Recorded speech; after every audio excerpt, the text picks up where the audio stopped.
Bom, a gente vai conversar hoje aqui no nosso Gente em Destaque com a secretária de Saúde, a doutora Rosana Gravena.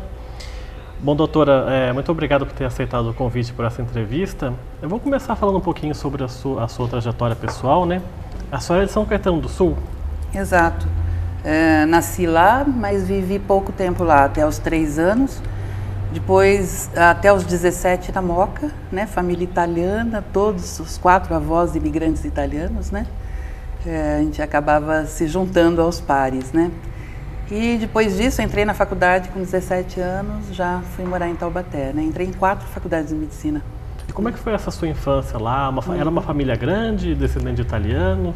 A família, os irmãos do pai e da mãe, família grande, 5 de um lado, 6 do outro, né? Mas nós não, eu, um irmão que é engenheiro, mora hoje em dia em Milão, e a minha irmã que é dentista, que mora aqui em Campinas.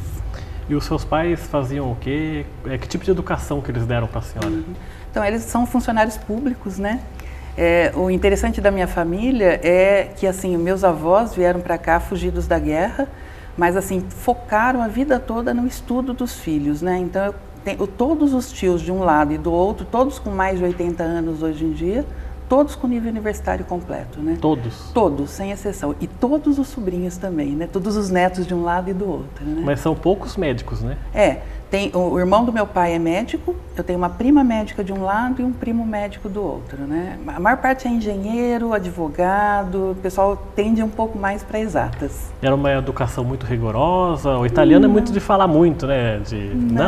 Não. Era grita, né? O italiano grita, e quando você está na Moca, eu tive que aprender na faculdade a falar baixinho, porque o médico tem que falar, né? O paciente já chega meio nervoso, às vezes, numa emergência, se você fala alto, já vem. Mas não, era uma família bem tranquila, né? Minha mãe era professora, meu pai escrivão, ele fez faculdade, terminou a faculdade depois de casado, né? Era o único filho que não tinha faculdade completa, tinha essa cobrança da família, mas uma família muito tranquila mesmo, né? A gente participava de grupo de jovens da Igreja Católica, né? Foi aí que eu comecei até a atuar politicamente, né? Eu participava do grupo da São José Operário, na Moca, que era uma igreja mais progressista, né? E nessa época, ainda tem hoje, né? Mas nessa época era bem acirrado, a parte conservadora da igreja e a parte mais progressista. Ali comecei a ter meus primeiros contatos políticos, né? E como é que foi viver no bairro da Moca, que é um bairro super tradicional de São Paulo, muitos imigrantes, principalmente italianos, tem no bairro. Como é que foi para a senhora conviver lá? A senhora chegou a conhecer outros imigrantes também italianos? Tudo lá era buona gente, né? Tudo era italiano, né? Era muito tranquilo, era um bairro tranquilo, nem parecia que você estava dentro de São Paulo. Se você for hoje em dia lá, é um bairro diferenciado financeiramente, mas na época não, era um bairro simples, a gente brincava na rua, fazia amarelinha na rua, não era um bairro perigoso não, né? A gente tinha uma vida bastante boa, andava de bicicleta na rua. Hoje em dia, nem em cidade interior você consegue mais fazer isso, né? E a senhora escolhe a medicina por qual motivo? Olha, quando eu era criança, meu pai perguntava para mim, o que você quer ser quando crescer? Eu falava, médica e mãe, né? Então, tinha desde pequena mesmo, mas na realidade eu tive um trauma muito grande. Eu perdi um primo com 17 anos, uma facada, né, na inguinal. Ele estava saindo de um bar, mas estava bebendo groselha com a noiva, coisa absurda, né? E um assalto, assim? Um assalto. O bêbado tentou falar para ele que queria alguma coisa, ele deu um empurrão, uma faca, pegou a inguinal e faleceu. E nesse dia fazia 1 ano que meu avô tinha morrido. E meu pai tinha ido na missa de 1 ano e eu tinha ficado com a minha mãe. E nós fomos até o IML para ela reconhecer o corpo. E eu entrei no lugar e vi toda aquela turma, né? Situação bem pesada. Então eu já tinha na cabeça a ideia de ser médica e eu queria resolver a situação do meu primo que tinha falecido, na realidade, né? E devo ter resolvido de alguns primos de algumas pessoas por aí, né? Bastante, né? Já são quantos anos de carreira? 35 anos. 35 anos. A senhora se forma em Taubaté? Formei em Taubaté. Na realidade, eu entrei muito criança, né? Eu formei com 22 anos de idade, né? Entrou com 17? 17 anos, né? Primeiro vestibular que eu fiz, já entrei nas 4, as 4 eram particulares. Na realidade, eu queria fazer mais um ano de cursinho, fazer um ano de cursinho para tentar uma pública. Minha mãe era professora, ela tinha, a família não era uma família rica, né? Mas ela tinha bolsa de estudo pelo Centro Professorado Paulista, então ela poderia estudar sem pagar, né? E foi assim que acabaram querendo que eu fizesse lá mesmo e acabei me dando bem. E foi na faculdade que a senhora conheceu o seu marido? Isso, no primeiro dia de aula. No primeiro dia de aula. Que é o Dr. Joaquim Ferreira Neto, né? Isso. Ele é um ano na frente minha, né, na faculdade, e ele era monitor de anatomia. O primeiro dia que eu encontrei, já começamos a namorar, né, já me levou para casa e a gente está hoje junto até hoje, né? E como é que foi fazer a faculdade de medicina anos 70, né, que eu imagino que a senhora fazendo lá? Como é que eram as aulas? Foi um tempo que tinha um pouco de repressão por conta da época ali? Tinha. Como é que a senhora sentia aquele momento? Não era a repressão mais pesada, mas que o nome da gente estava lá pelo doicode, sim, né? A gente tinha visto acabar de passar a repressão pesada mesmo, que sumiram estudantes e tudo mais, né? E a gente participava politicamente desde aquela época, em diretório acadêmico. Eu fui presidente do Congresso Médico Universitário, presidente de Atlética, a gente tinha um agito na cidade, né? Depois fomos para um bairro, quando nós casamos, participamos de Sociedade Amigo de Bairro. Joaquim era presidente lá da sociedade, eu tentava ativar a parte de saúde já desde essa época, né?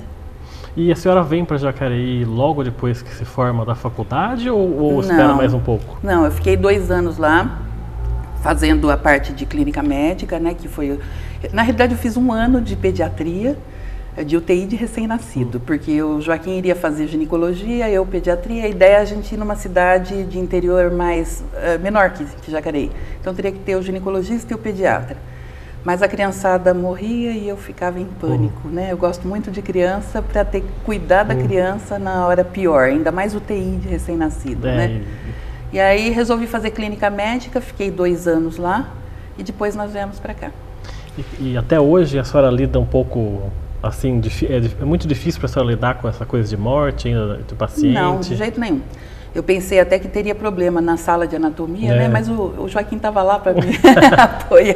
Dá um amparo ali. Não tive problema nenhum. Eu tive colega que chegou a desistir disso. Acho que o trauma do primo, da perda do primo, foi passando aos poucos e fui formatando a minha cabeça voltada para o atendimento mesmo, né? É um pouco a senhora diria que é um pouco de perda de sensibilidade nesse sentido? Não. O pessoal tem mania de falar que médico é pouco sensível, né? Muito frio, né? De jeito nenhum. Até hoje a gente tem que segurar as pontas de alguma maneira, né? Você não pode... Eu já fiz isso e quase todos os médicos já fizeram isso, de chorar junto com um paciente, uma perda mais difícil e tal. Mas assim, a gente tem que se manter. Isso não significa... A gente é sensível até demais, né? A gente fica pensando muito... Você se põe no lugar, né? O que é essa mãe perdendo esse filho? Outro dia eu fiz um diagnóstico de um tumor num menino de 14 anos de idade. Não é fácil lidar com isso, né? Você se põe no lugar da mãe, você pensa no seu filho naquele lugar daquela criança, sabendo tudo que ele teria que enfrentar. Não tem médico insensível. Acho que é proibido. É porque para dar certas notícias não é fácil para o médico, né? Tem que ter um apoio psicológico, porque a mãe ou o parente que vai receber a notícia também tem que estar preparado, né? Com certeza. A nossa sorte é que a gente tem um povo muito religioso, que acredita que tem, assim, o andar de baixo a gente resolve, o de cima tem uma parte que é do andar de cima mesmo, né? E a senhora é religiosa? Sou. Eu não sou uma praticante, assim, atuante frequente, mas acredito muito, sim. Eu sempre tive um anjinho da guarda me protegendo aqui, sabe? Nesses anos todos de profissão, eu imagino que a senhora deva ter já lidado com muitas situações absurdas, difíceis. Tem alguma situação que a senhora até hoje guarda na sua memória, de ter que dar alguma notícia? Tem alguma? Tem, várias, né? O que eu lembro mais marcante aqui em Jacareí foi quando teve aquele engavetamento, não sei, acho que você nem era vivo ainda, muitos anos atrás. Foi um dia de manhã, eu estava trocando o plantão, eu estava no Hospital Alvorada. Antigamente o Hospital Alvorada, ele atendia a parte SUS também, pública, na época era INPS, né? E aquele acidente todo veio trazido para o hospital e eu estava saindo do plantão e entrando uma nova turma, tivemos que ficar todas as 2 turmas e chamar muito mais médicos. Foi assim, uma situação de campanha mesmo, todo mundo deitado no chão, um tanto levado para a Santa Casa, foi muito difícil, né? Vi criança ali mutilada, amputada, foi difícil esquecer. Né? E a vinda para a senhora para Jacareí vem então depois desse período lá, né? Em Taubaté. Em Taubaté, isto. E por que a senhora vem para Jacareí? Então, na época, você sabe que tinha muito pouco médico na cidade, né? Tinha aqueles que eram muito antigos, tradicionais, que já tinha vaga garantida na Santa Casa, era de pai para filho, não era qualquer um que entrava, não, né? E foi inaugurado o Hospital Alvorada, né? E aí a gente começou a vir dar plantão para cá, era começo de carreira e assim a gente fazia ainda residência, estágio, e poderia dar plantão só noturno, porque durante o dia você estava envolvido com o estudo ainda, né? Um dia estava eu, um dia estava o Joaquim, outro dia estava os 2. Quando eu vi, nós estávamos mais para lá do que para cá do que para lá. Resolveu se mudar. Resolvemos mudar. A gente já tinha 2 filhos na época, né? Eu formei com 22 anos com 2 filhos. Né? Nossa, e como é que foi para conciliar? Olha, você acredita que foi tranquilo? Acho que o jovem leva muito fácil. Eu nunca repeti de ano, nunca fiquei de segunda época, não tive problema. E assim, com pouco dinheiro, com quase nada de dinheiro, né? Inicialmente nós moramos na República, que era do meu marido, né? Que era ele, o irmão, um compadre nosso e eu e o bebê. Depois nós casamos e ao invés de pedir para dar presente de casamento, nós pedimos quem pudesse dar um dinheirinho, a gente juntou esse dinheirinho, deu uma entrada numa casa popular, lá na Cidade de Deus, no alto do morro, né? E fomos para lá e foi tranquilo. Para ter o segundo bebê, eu falei assim, não vou ter o segundo bebê sem ter um carrinho, compramos um Fusquinha, porque daí já era um bairro longe da faculdade, né? A primeira casa que a gente morou era bem pertinho. Mas como era um bairro longe da faculdade, eu não queria deixar de amamentar nenhum filho meu, né? Então eu comprei esse carrinho para poder engravidar do segundo bebê. Eu falei, vou ter na faculdade mesmo, porque senão vai ficar muito distante um do outro. Eu não queria filhos únicos separados, né? E tive essa segunda bebê, vim com ela para cá. A minha filha tá com 8 meses, veio para cá. O Thiago, que é o mais velho, a menina Tatiana. O Thiago veio com 3 anos de idade, 3 anos e pouquinho de idade. E a primeira impressão da senhora e do Dr. Joaquim sobre a cidade de Jacareí? Teve que se acostumar, estranhou? Foi, pelo contrário. Eu acho a cidade de Jacareí de um povo muito bom. O pessoal de Taubaté é mais narizinho empinado. Diz a minha mãe que tinha uma amiga lá, que na época dos Barões de Café, era uma cidade que tinha uma pompa toda, né? E assim, isso acho que se manteve mesmo, né? A gente era mais ligado à universidade, aos médicos e tal, e a gente não participava da sociedade de jeito nenhum. Era uma sociedade completamente fechada. E aqui é o contrário, aqui é um povo aberto, um povo mais industrial, um povo mais receptivo, não tive problema. Eu não voltaria para lá, gostei de ficar aqui. Foi como se fosse já uma cidade conhecida para vocês dois, né? Pois é. E eu acho que ficou assim, de um tamanho bom, porque eu não queria morar numa cidade muito grande que perde a referência, né, a individualidade, a participação da vida. Como São José eu acho muito grande para o meu gosto, né? Também não conseguiria morar em Santa Branca. Que é muito pequena.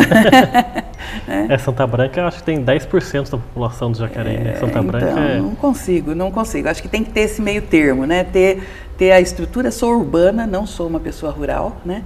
Embora tenha adorado trabalhar na zona rural, mas eu sou ligada à parte urbana. Mas também, assim, e é uma cidade central, a gente conhece todo mundo, né? Então é muito legal isso. Né? Tá certo, a gente vai fazer então um rápido intervalo, a gente volta já com o programa Gente em Destaque.